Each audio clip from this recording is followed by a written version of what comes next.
दोपहर का समय था। ढाबे में कुछ ग्राहक बैठे थे। मोहन गुस्सैल स्वभाव का आदमी था जो हमेशा ग्राहकों से झगड़ता रहता था। उसकी पत्नी चंकी काउंटर के पीछे खड़ी थी और नौकर लल्लन ग्राहकों को खाना परोस रहा था। अरे मोहन भाई, दाल में नमक कम लग रहा है। अबे यहाँ खाना खाने आए हो या जांच करने? ज्यादा होशियारी मत दिखाओ। भाई पैसे देकर खाना खा रहे हैं, थोड़ा ठीक से बना दिया करो। तेरे बाप का होटल है क्या? नहीं पसंद है तो मत खाना। ग्राहकों में हलचल मच जाती है। कुछ लोग खाना छोड़कर जाने लगते हैं। ऐसे सबको भगाते रहोगे तो ढाबा कब तक चलेगा? तू बीच में मत पड़, मैं जानता हूँ कि बिजनेस कैसे करना है। शाम का समय था। मुखिया भोला प्रसाद घर के बाहर खड़े थे। अम्बा देवी, जो कि मोहन की दादी थी, दरवाजे पर खड़ी थी। अम्बा देवी, मोहन के ढाबे पर रोज झगड़े होते रहते हैं। आज तो उसने मुझे भी डांट दिया। जानती हूँ, पर वो मेरी बात भी नहीं मानता। मैं उसे समझाने की कोशिश करूंगी। मोहन अंदर से सुन रहा होता है और बाहर आ जाता है। मुखिया जी, आपको कोई और काम नहीं बचा क्या? हर बार मेरी शिकायत लेकर चले आते हो। बेटा, ये तेरे भले के लिए कह रहा हूँ। अगर ऐसा ही चलता रहा ना तो तेरा ढाबा भी बंद हो जाएगा और इज्जत भी चली जाएगी। इज्जत की फिक्र मुझे नहीं है। पेट भरने के लिए ढाबा चला रहा हूँ। अब जाइए यहाँ से। मुखिया जी गुस्से में चले जाते हैं। अम्बा देवी मोहन की ओर देखती है और कहती है, बेटा, जुबान से कमाओगे या झगड़े से? दादी, आप भी वही पुरानी बातें लेकर बैठ गई। मैं जैसा हूँ वैसा ही रहूंगा। रात के समय मोहन और चंकी चारपाई पर बैठे थे। सुनिए, आप दिन भर ढाबे में लड़ते रहते हैं, लेकिन असली खजाना तो इस घर में छुपा हुआ है। क्या मतलब? आपके दादाजी ने एक तिजोरी में बहुत सारा सोना चांदी रखा था। दादी उसे किसी को हाथ तक नहीं लगाने देती। अरे तो फिर दादी से मांगते क्यों नहीं? क्या आपको लगता है कि वो इतनी आसानी से दे देंगी? उन्हें लगता है कि हम खर्च कर देंगे। मोहन सोच में पड़ जाता है। अगली सुबह मोहन गुस्से में दादी के पास पहुंचता है। दादी, मुझे तिजोरी की चाबी दो। क्यों? उसमें दादाजी का खजाना रखा है, जिससे मैं अपना कर्ज चुका सकता हूँ। नहीं, वो तिजोरी तुम्हारे लिए नहीं खुल सकती। तो क्या मैं हमेशा गरीबी में मरता रहूं? अगर मेहनत करोगे तो खुद का खजाना बना लोगे। दूसरों का खजाना क्यों लेना चाहते हो? आपको तो मेरी कोई फिक्र ही नहीं है, बस खुद के लिए बचा कर रखा है। मोहन गुस्से में चला जाता है। दादी उसे देखती रहती है, लेकिन कुछ नहीं कहती। दोपहर का समय था। जमींदार बलदेव सिंह अपने 2 कारिंदों के साथ मोहन के घर पर आता है। अम्बा देवी, मोहन ने घर गिरवी रख दिया है। अब मैं और इंतजार नहीं करूंगा। घर गिरवी? ये नहीं हो सकता। अगर कर्ज नहीं चुकाया तो मैं मोहन को देख लूंगा। दादी घबराकर मोहन को बुलाती है। मोहन, ये क्या कर दिया तूने? दादी, इस घर को बचाने का बस अब एक ही तरीका है, तिजोरी की चाबी दे दो। दादी गहरी सांस लेती हैं और तिजोरी खोलने के लिए कमरे में जाती हैं। दादी तिजोरी खोलती हैं। मोहन और चंकी ध्यान से देखते हैं। अंदर सिर्फ पुराने कागजात होते हैं। ये क्या मजाक है? इसमें तो सिर्फ कागज है। यही तुम्हारे दादाजी का खजाना है। मोहन गुस्से में कागजों को पलटता है और एक कागज पर नजर पड़ती है। भरता समोसा रेसिपी। हाँ, ये क्या है? अगर मेहनत और ईमानदारी से काम किया तो ये किसी भी खजाने से कम नहीं है। मोहन गहरी सोच में पड़ जाता है और यहीं से उसकी जिंदगी बदलने की शुरुआत होती है। मोहन गुस्से में चारपाई पर बैठ जाता है। रेसिपी का कागज उसके हाथ में था। चंकी पास थी, लेकिन वो भी परेशान थी। ये क्या मजाक है? मैंने तिजोरी में सोने चांदी की उम्मीद की थी और इसमें सिर्फ एक समोसे की रेसिपी निकली। तो अब क्या करोगे? और क्या करूं? भूखे मरने के अलावा कोई चारा नहीं है। एक बार बनाकर देख लो, शायद ये सच में काम करे। मोहन रेसिपी का कागज फेंक देता है। चंकी उठकर चली जाती है। रात भर मोहन बेचैनी से करवटें बदलता रहता है। मोहन खाली बैठे हुए था, कोई ग्राहक नहीं आ रहा था। वो भूख से परेशान होकर रेसिपी को उठाकर पढ़ता है। अगर दादी कह रही थी कि ये किसी खजाने से कम नहीं, तो एक बार आजमा ही लेता हूँ। वो उठकर ढाबे के अंदर जाता है और बैंगन का भरता बनाने लगता है। चंकी उसे चुपचाप देख रही होती है। तुम सच में बना रहे हो? हाँ, लेकिन ये बात किसी से मत कहना, क्योंकि अगर खराब बना तो सब हंसेंगे। मोहन ने समोसे बनाए, लेकिन उनका स्वाद कुछ खास नहीं था। मोहन निराश होकर दादी के पास जाता है। दादी, आप कहती थी कि ये रेसिपी किसी खजाने से कम नहीं, लेकिन मेरे बनाए समोसे अच्छे नहीं बने। खजाना मेहनत करने वालों को ही मिलता है, सिर्फ रेसिपी पढ़ने से कोई लज्जत नहीं आ जाती। दादी उठकर रसोई में जाती हैं और मसालों का सही मिश्रण बनाकर मोहन को दिखाती हैं। समोसा सिर्फ आटे और भरावन का खेल नहीं होता, ये स्वाद और मेहनत की पहचान होती है। तो अब मुझे फिर से बनाना होगा? बिल्कुल, लेकिन इस बार दिल से बनाना। मोहन दोबारा समोसे बनाता है और इस बार स्वाद लाजवाब आता है। मोहन पहली बार अपने ग्राहकों को नए समोसे परोसता है। अरे, ये समोसा तो कमाल का है, इसमें आलू नहीं है। वाह, ऐसा समोसा तो कभी खाया ही नहीं। धीरे धीरे गांव में भरता समोसे की चर्चा होने लगती है। मोहन अपनी चारपाई पर बैठा कुछ सोच रहा था। दादी पास आती है। अब समझ आया कि असली खजाना क्या होता है। हाँ दादी, मेहनत से बड़ा कोई खजाना नहीं। अब मैं सच में अपनी गलती सुधारूंगा। दादी गर्व से मोहन को देखती है। मोहन अब पूरी लगन से अपने ढाबे को फिर से खड़ा करने का मन बना चुका था। कुछ दिन बाद ढाबा अब पहले से कहीं ज्यादा चमक रहा था। लकड़ी की पुरानी बेंचों की जगह साफ सुथरी चौकियां आ गई थी। मोहन काउंटर पर खड़ा था और चंकी ऑर्डर संभाल रही थी। अरे मोहन, ये भरता समोसा तो कमाल का है। लोग इसे खाने के लिए दूर दूर से आ रहे हैं। भाई, अब तेरे समोसे की महक पूरे इलाके में फैल गई है। इतने में गांव का जमींदार बलदेव सिंह आता है। सब उसे देखकर चुप हो जाते हैं। क्यों रे मोहन, आजकल बहुत चर्चे में है तेरा ढाबा। बिल्कुल मालिक, मेहनत रंग लाई है। चल, एक समोसा मुझे भी खिला। मोहन खुद ताजा भरता समोसा तलता है और जमींदार के सामने रखता है।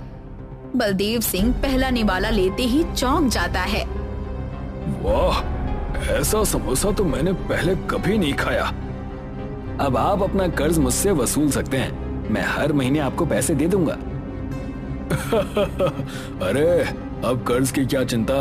जब तेरा समोसा इतना बढ़िया बिक रहा है तो पैसा तो अपने आप आता रहेगा।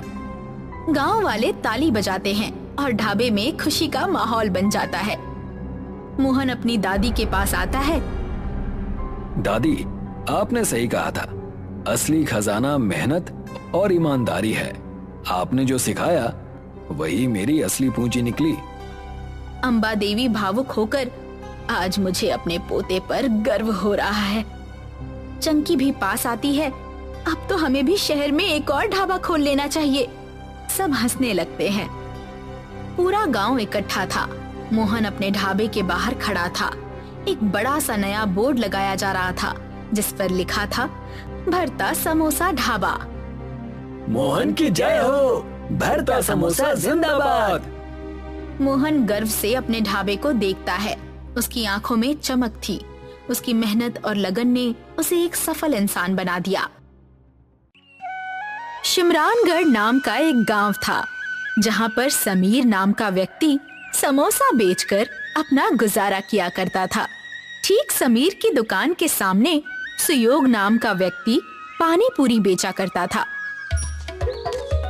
और तुम्हारी पानी पूरी की दुकान कैसी चल रही है? आजकल ज्यादा लोग दिखाई नहीं देते हैं तुम्हारी दुकान पर।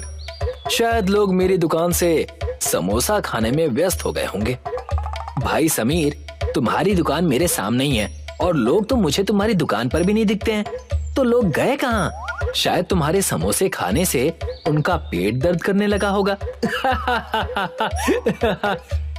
दोनों अपने अपने रास्ते चले जाते हैं।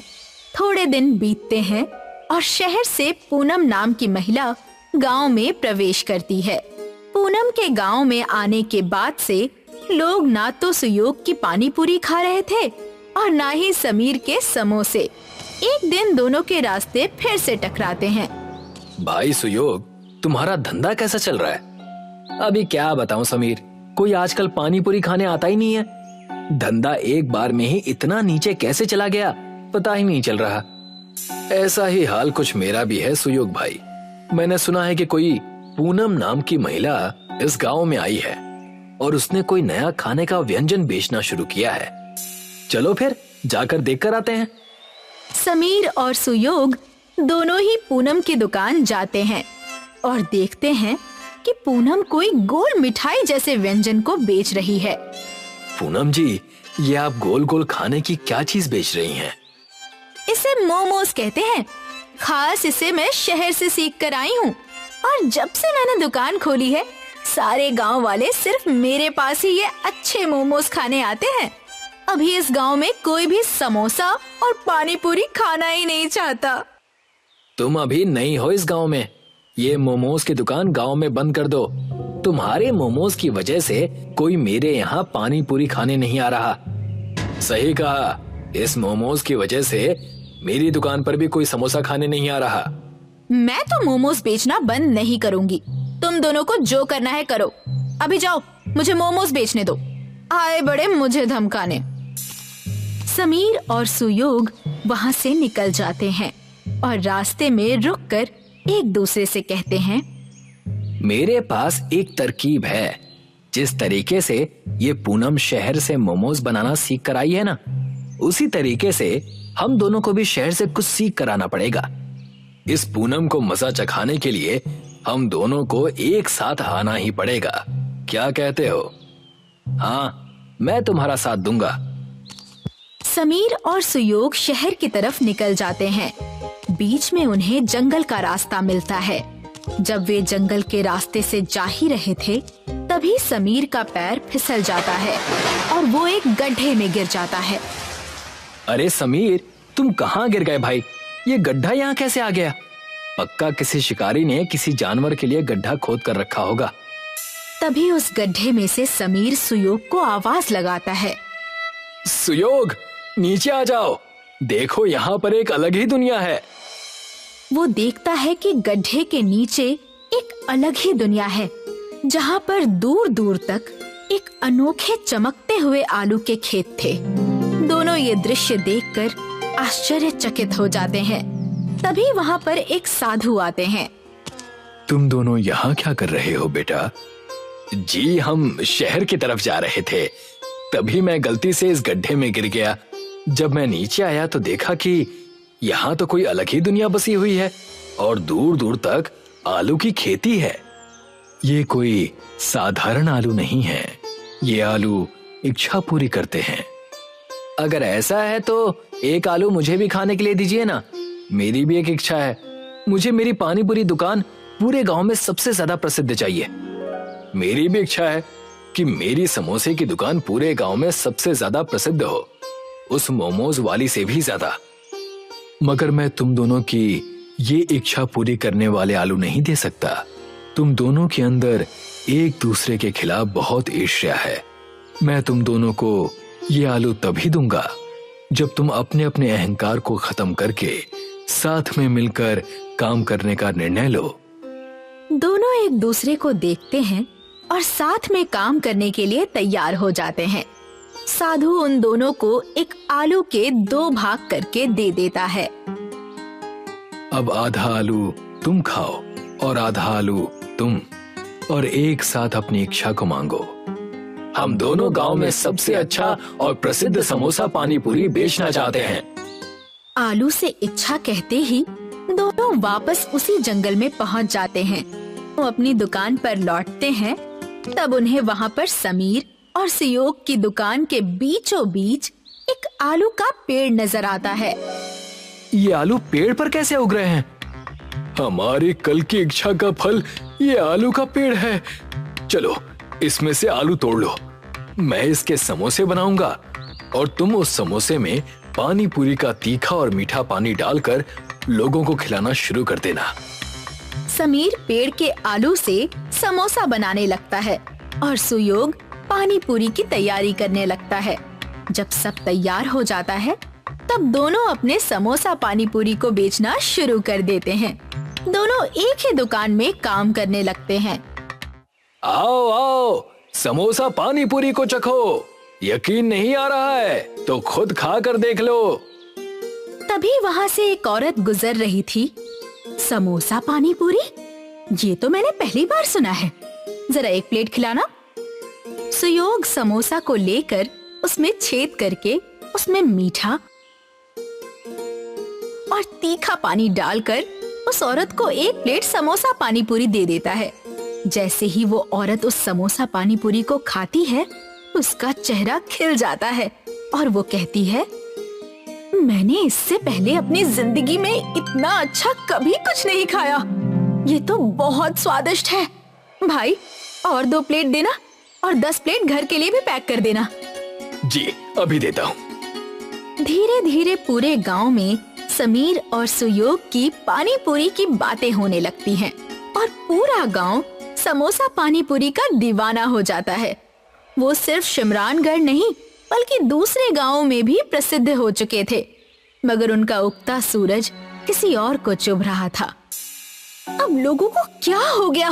मेरे दुकान पर आजकल कोई आता ही नहीं है, किसी को मोमोज खाना ही नहीं है, सबको वो समोसा पानी पूरी खाना है। और ये समोसा पानी पूरी कितना अजीब है। पूनम खुद से बातें करने में लगी थी, तभी वहाँ पर सूरज दलाल आ जाता है। क्या हो गया पूनम जी, मोमोज नहीं बिक रहे इसीलिए तो परेशान नहीं हैं? मैं परेशान क्यों ना हूँ, इतनी मेहनत करके शहर जाकर मैं मोमोज बनाना सीख कर आई थी। मुझे कुछ करना होगा, नहीं तो मेरे लेने के देने पड़ जाएंगे। मुझे पता है कि उन दोनों की दुखती रग क्या है। क्या है मुझे बताओ, और तुम्हें कैसे पता? सब बताता हूँ, धैर्य रखिए, मैं आपकी मदद करूँगा, मगर आपको मेरी मुंह बोली रकम देनी होगी। ठीक है बाबा। सूरज पूनम को आलू के पेड़ के बारे में बताता है और उसके साथ मिलकर समीर और सुयोग के समोसा पानी पूरी को गांव से हटाने की योजना बनाने लगता है। रात हो जाती है। समीर और सुयोग दुकान बंद करके अपने घर जाने लगते हैं। उनके जाने के बाद वहाँ पर पूनम और सूरज आते हैं। देखिए, मैं इसी पेड़ की बात कर रहा था। यही वो पेड़ है जो अचानक से एक ही दिन में उग गया। इसी पेड़ के आलू तोड़कर वो लोग समोसा पानी पूरी बनाते हैं। मैंने कभी आलू देने वाले पेड़ के बारे में नहीं सुना है। इसमें पक्का किसी तरह का जादू होगा।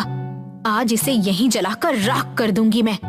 फिर देखती हूँ ये लोग कैसे समोसा पानी पूरी बनाते हैं। दोनों मिलकर उस पेड़ को काटने लगते हैं और दोनों काफी थक जाते हैं। पूनम जी, मैं तो कहता हूँ कि बाकी पेड़ कल काट लेंगे। सुबह होने वाली है, किसी ने देख लिया तो लेने के देने पड़ जाएंगे। तुम सही कह रहे हो। चलो यहाँ से अभी निकलते हैं, कल आकर अपना काम पूरा कर लेंगे। दोनों वहाँ से निकल जाते हैं। जैसे ही सूरज उगने लगता है, समीर और सुयोग दोनों ही अपनी दुकान खोलने आते हैं और देखते हैं कि पेड़ आधा कटा हुआ है। और जैसे ही सूरज की किरण उस पेड़ पर पड़ती है, पेड़ वापस से ठीक हो जाता है। तुमने देखा जो मैंने देखा?